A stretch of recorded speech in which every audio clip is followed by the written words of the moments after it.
Bamboo chicken cooking. एक समय पर सुभाष नाम का एक रसोइया एक बार अपनी पत्नी के साथ मिलकर नदी के किनारे एक ढाबा शुरू किया। उसके पास रोहित नाम का रसोइया मदद के लिए था।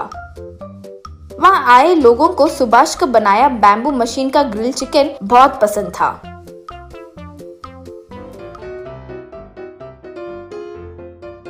एक कस्टमर सुभाष से, सुभाष जी, ये नदी के किनारे ये ग्रिल चिकन खाने का मजा, वाह, अलग ही मजा है जी। ऊपर से ये बैम्बू मशीन का आइडिया बहुत अच्छा है जी, वाह। रोज रोज उस ढाबा पर ज्यादा लोग आने लगे।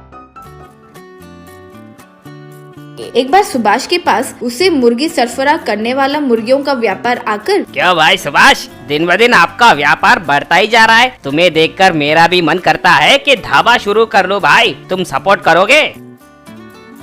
श्रीमान, आप मुर्गियों का व्यापार कीजिए, वही आपके लिए सही है। यहाँ बहुत सारा काम होगा, वो सब मेहनत करना पड़ता है।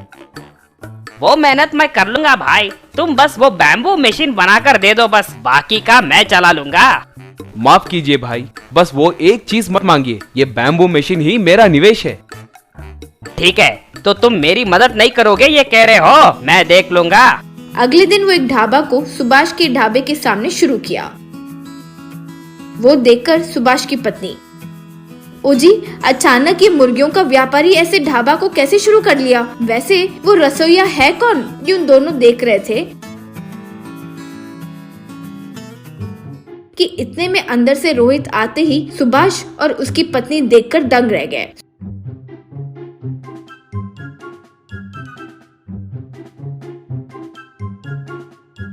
सुभाष तब रोहित के पास आकर, ये क्या रे, एक बार तो बता सकते थे ना। अगर तुम्हें ढाबा शुरू ही करना था तो हमसे कह सकते थे ना, हम ही कोई प्लान बना कर देते ना। इसमें आश्चर्य में आने वाली क्या बात है? ये मुर्गियों का व्यापारी मेरे पास आकर अच्छा पेमेंट दूंगा कहा, मैं चले गया, बस सिंपल। ठीक है रे, तुम जहाँ भी हो खुश रहो, कहकर चले गया। उस दिन से धीरे धीरे सुभाष के पास आए लोगों की संख्या कम होकर सब मुर्गियों के व्यापारी के ढाबा पर जाने लगे। एक दिन रोहित मुर्गियों के व्यापारी के पास जाकर, श्रीमान, मेरी सैलरी बढ़ाइए, मेरे वजह से आपका व्यापार अच्छा चल रहा है ना। क्या भाई, तुम्हारे वजह से मेरा व्यापार अच्छा चल रहा है? मेरी मुर्गियों को मैं बाहर 300 रुपए केजी में बेचता हूँ, लेकिन मुझे वो 100 रुपए में ही मिलते हैं, इसलिए हम ग्रिल्ड चिकन का रेट इतना कम लगाए। सुभाष के ढाबे का रेट से यहाँ के ढाबे में चिकन रेट कम होने के कारण सब यहाँ आ रहे हैं। तुम्हारे वजह से संख्या बढ़ी है, ऐसे मत सोचो, ये याद रखो।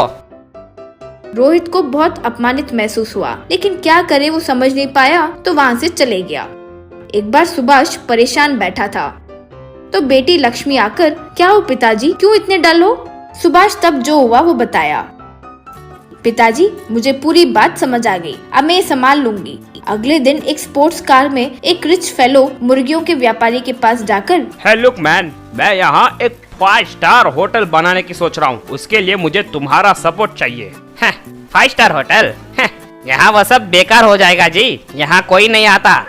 नहीं, यहाँ रोहित नाम का कोई खाना बनाने वाला है, वो बहुत अच्छा बनाता है, सुना है, वो बहुत फेमस हो गया है। हमारे गांव में उस रोहित के बारे में ही बात करते हैं। वो बातें सुनकर रोहित वहाँ आकर, बताइए, मैं ही रोहित हूँ।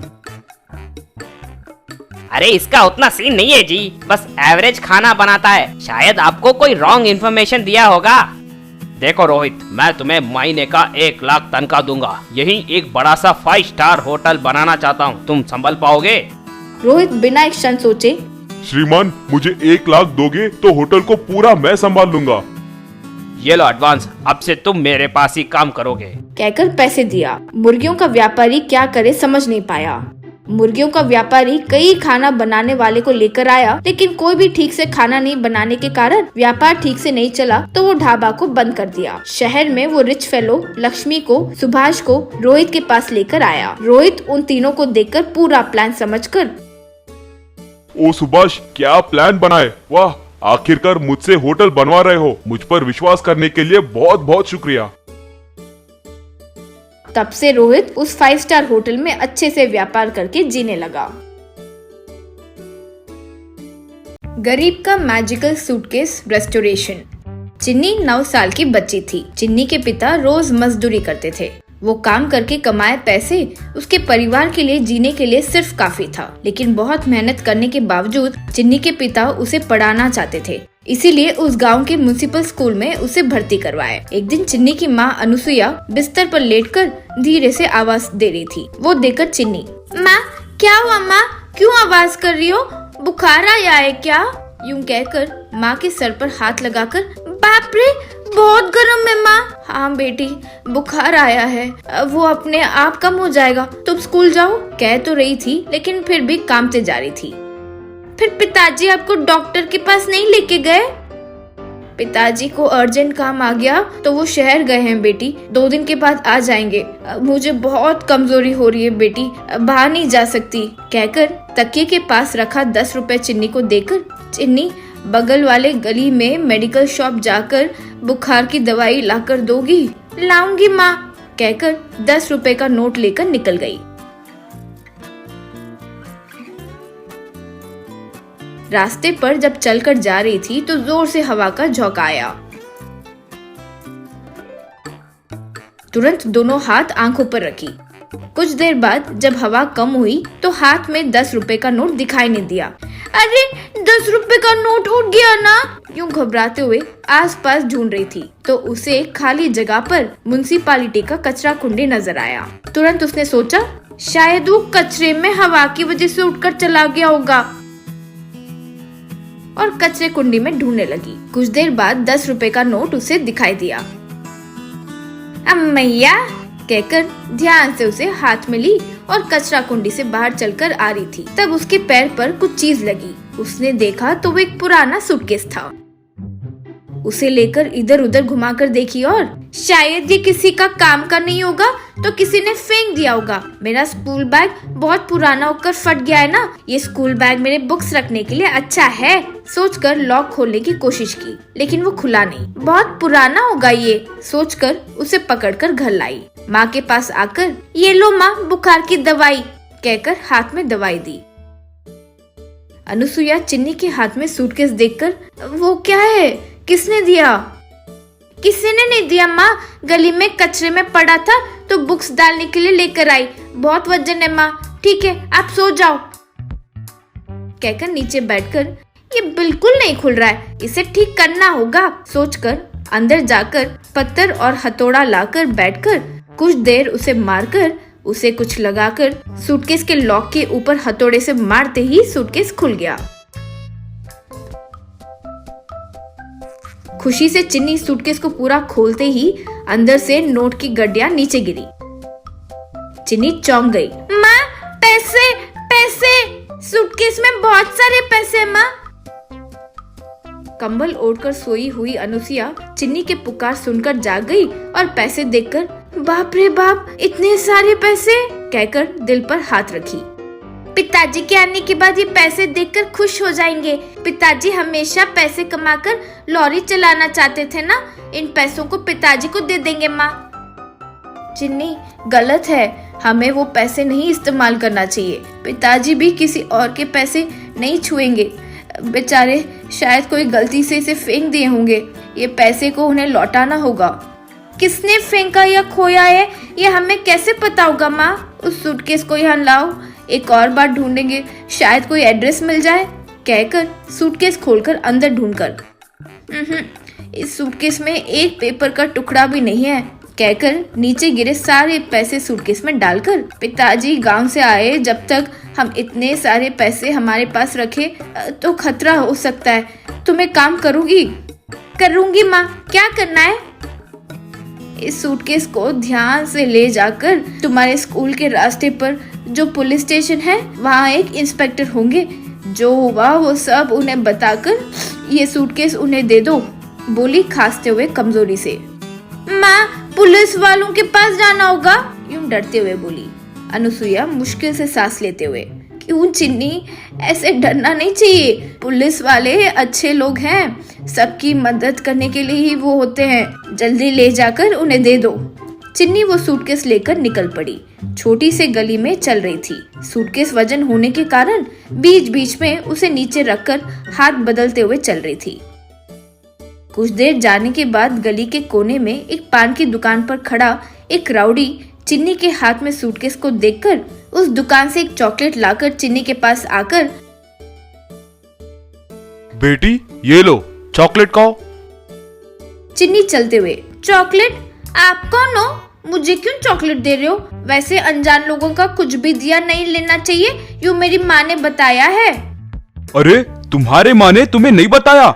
मैं आपके चाचा के बेटा हूँ। अभी बस से उतरकर तुम्हारे घर आ रहा था तो तुम दिखाई दिए। मैं तुम्हारा भाई लगता हूँ। आज मेरा बर्थडे है, तुम ये लेकर खाई तो खुशी होगी।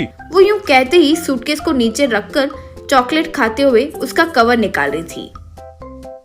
वो राउडी फट से नीचे रखे सूटकेस को लेकर भाग गया। चोर चोर, मेरा सूटकेस, पैसे पैसे, यूं चिल्लाई। ठीक उसी समय कार में आ रहा एक 50 साल का आदमी कार को तेजी से भगाकर उस राउडी के पास रोककर कार से उतरकर उसे दोनों गाल पर पीटकर, रास्केल, छोटी बच्ची का सूटकेस चुराओगे? कहकर उसके हाथ से सूटकेस लेकर उसे मारा। वो राउडी भागकर निकल गया। रास्केल बचकर भाग गया।